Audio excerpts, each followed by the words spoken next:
If you're an artist and you want to paint scenes like the one that's behind me, where you have mountains or hills going off into the distance, you really have to understand atmospheric perspective.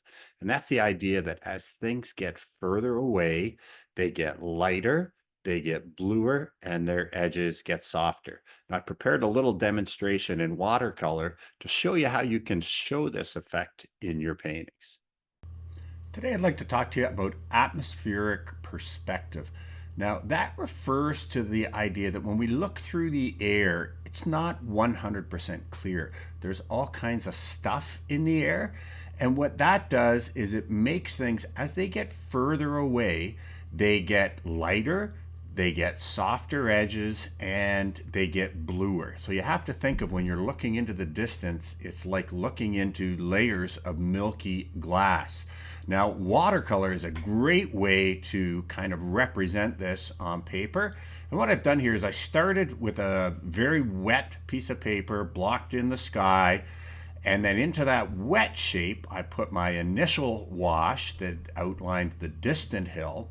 And then all I did as I come forward to the second one is just wait for the paper to dry a little bit, have a drier mixture of paint in my brush, and then paint that secondary hill shape, as well as some of these little tree shapes on top.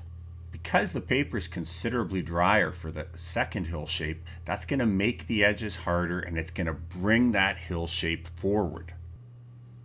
Now I just wait for my paper to dry out a little bit more. I mix a warmer, darker color on my palette, and then I can go in and paint the hill that's actually closest to us. And because the paper's drier, the edges are going to be harder, and because I'm painting a warmer, darker color, that's also going to bring that hill shape forward. And you can see that because the edges of the different horizon lines get lighter, bluer, and softer edges as we move back, it really sells the idea that things are receding into the distance. Now let's say we wanted to put some foreground trees in. We could just go dark over top of the foreground hill, but I think it'd be much more interesting to have the shapes go from negative to positive. So using a bristle brush with just a tiny bit of water in it, I know I can go in and kind of retrieve a little bit of the lights here. Now this area where the hill is not totally dry. It's just a little bit damp. So again, until the pigment becomes totally dry on the paper, I can come in and kind of almost like squeegeeing it out of the way to get some of the lighter color of the paper from underneath. Then using a bristle brush with a very dark, dry mixture of paint, I can come in and paint the foreground trees.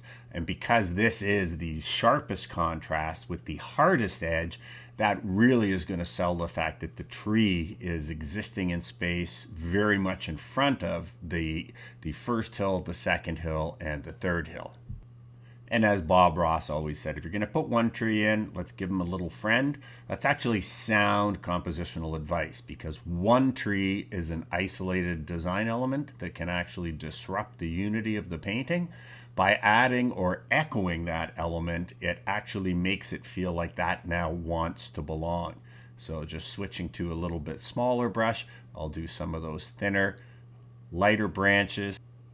And you may have noticed that for most of this painting, I've actually been using fairly stiff bristled brushes. These are great for painting into the wet painting without getting backgrounds.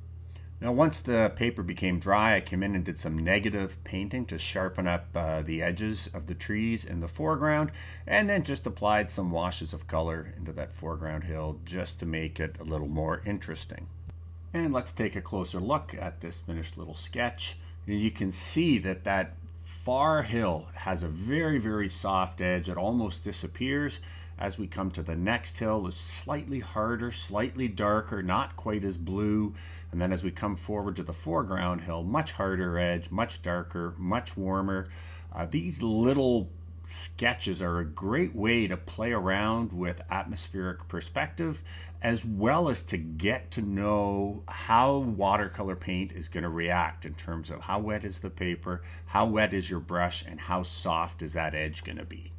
Well, I hope you found that helpful. Atmospheric perspective is just one component of composition. If you really want to dig deep on composition, I've included a link in the description below where you can get my entire color and composition course, plus some of my other courses at some amazing discounts.